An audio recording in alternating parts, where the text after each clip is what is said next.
These were the results in 2024 when Republicans got the majority in the House by only 5 seats. Today we're going to talk about the election in 2026 for the House, a very competitive election, a lot of redistricting happening in Texas, in California, in Missouri, in North Carolina, in Florida, a lot of states, and many are helping the Republicans getting more seats, especially in Texas and Florida. But right now we're going to talk about everything that you need to know, so don't forget to subscribe to the channel if you are new. And today, let's go back to the video. So this is the map right now. This is the 272 Win website. This is right now how they characterize the map. You can see here 205 Democrats and 211 Republicans. It's a much different election than it was in 2018. It's completely different because in 2018 we didn't get a lot of those safe seats. I mean, you have 180 safe seats. In 2018, as you can see here, this was the result. We got a lot of Republicans, a lot of Democrats pickups where in places like, I mean, you can see here in Pennsylvania, also in New Jersey, in New York, and some of these seats are not possible to win. I mean, if you go here, for example, to Pennsylvania, that one is still certainly possible because it's similar to what it was in 2018. But as you can see here in this area, that one is already blue. And the point that happened in 2018 is so resonant because when you're talking about 2018, many of the Democrats won this in a landslide because many of the districts were already Clinton districts in 2016, but the Republicans were actually able to win it in the House. As you can see here, for example, this one, Jennifer Waxman won this by 13 points in the Virginia 10th. Of course, this is a problem with the suburbs. You know, Trump is not the best person there. And as you can see here, Clinton won this district by 10 points. So it was not a surprise for the Democrats to win there in 2018. You're talking about this. The 7th was very competitive. Abigail Spanberger, now governor of Virginia, against Dave Brad, the person that knocked out Republican leader in the House. As you can see here in the Virginia 2nd also, a very much competitive. And this one right now is also competitive districts. Is also the Virginia 2nd, as you can see here, what happened in 2024. It's a fantastic one. Keegan's, I mean, is very competitive. Of course, she won by 4 points, yeah, 3.9. And now this is going to be one of the most competitive races in Virginia. Of course, Virginia tried to do the redistricting, but they failed because the Supreme Court in Virginia, they're actually got down in terms of the map. You can see here the redistricting so far. Of course, Texas started and they got 5 seats. Nothing happened in terms of a referendum because that isn't needed according to the Texas Constitution. Then we got Missouri, 1 seat for the Republicans, and another seat in North Carolina, which is this one right here. That one was redistricted here in the first. Then in Ohio, we got 2 seats. In California, the Democrats, of course, the California Proposition 50 enabled the Democrats get 5 extra seats. And a court in Utah was actually able to draw a very favorable Democratic seat. This one right here around Salt Lake City, as you can see here in the new map. We got primaries there just last week. Then Virginia tried a referendum that actually the yes, in terms of the redistricting, won, and we covered that in the channel by 3 points. But actually, the Supreme Court said it was unconstitutional after the ballot. And then we got Florida 4, 1 in Tennessee because of those Voting Rights Act, 1 in Louisiana, and 1 in Alabama. As you can see here right now, 10 seats extra for the Republicans. That means the Republicans are at 230, if you will.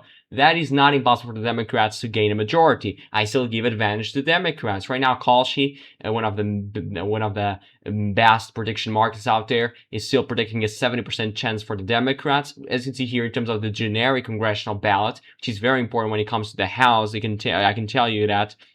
As you can see here right now, the lead is 45-40, so that's a 5 points lead for the Democrats in the generic congressional ballot. You can see here, the lead was already higher, was already close to 8 points here, but now it's only down to 5 because of all the war in Iran is actually now coming to an end. Also, the Strait of Hormuz is actually now open back again. So, you know, a lot of things happening in favor of Republicans, and that's why the lead is now bigger. Is smaller for the Democrats. I can see here, if you compare in terms of the independents, because it's one of the best groups to actually compare how bad the climate is for the incumbent party, the Republicans in this case.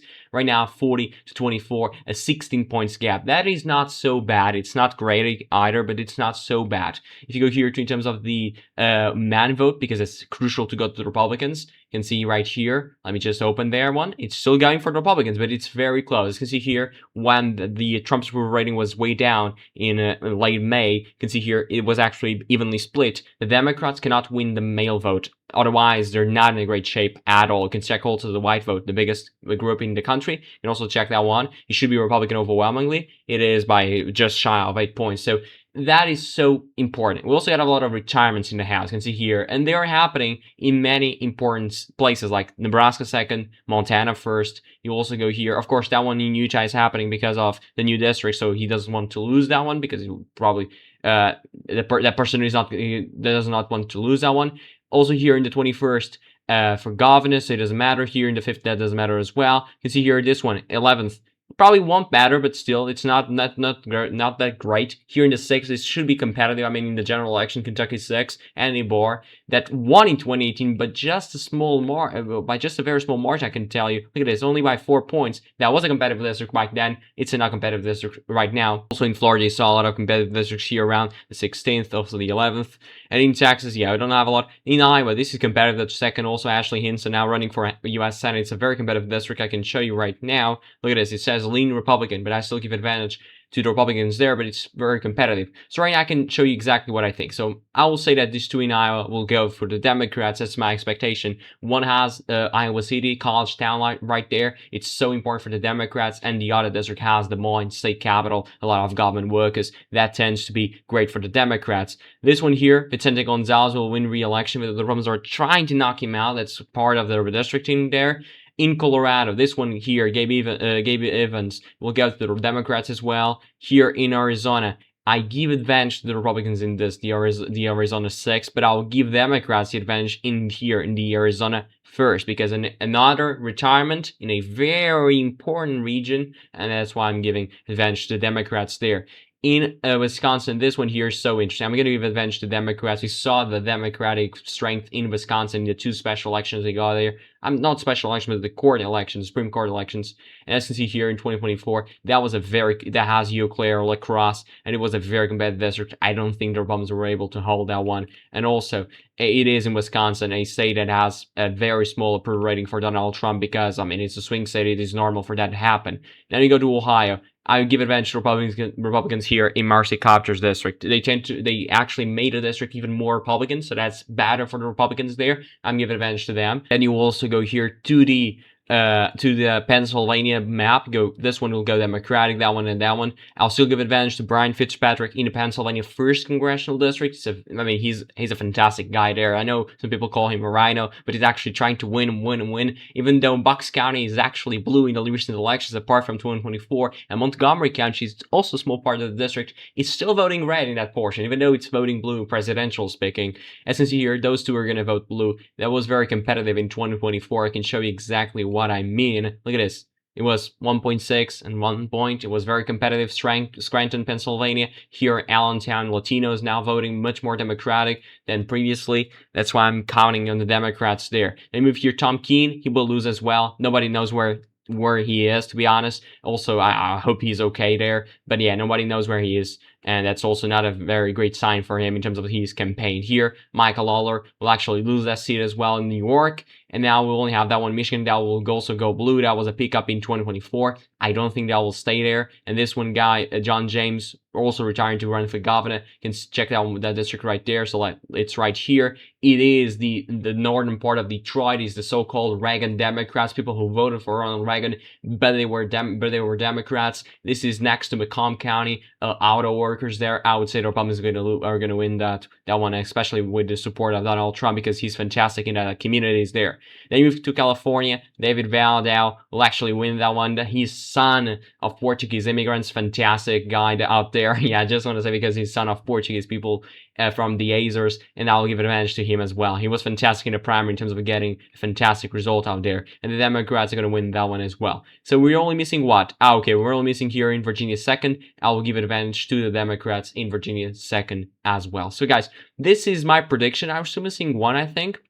Yeah, we're still missing one. I don't know where the district is, to be honest, but we're still missing one. And yeah, but I made this prediction before, and I will give advantage to the Democrats. Let me just find out. Now I found it. Is it here? The Florida 25th.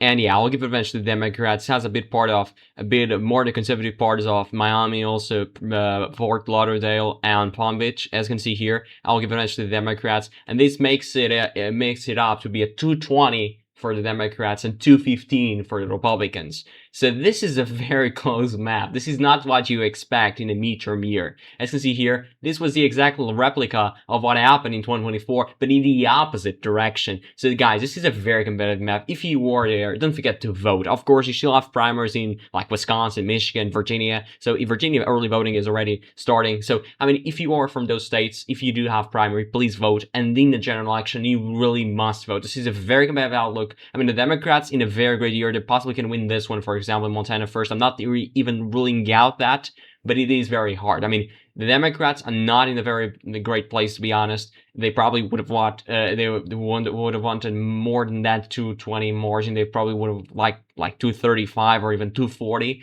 But guys, this is the video. I hope you liked the video. Don't forget to subscribe to the channel, leave your like. And yeah, I'll be back here on Tuesday with election in Colorado primaries. That will be the last one before the last week of July. Thank you so much.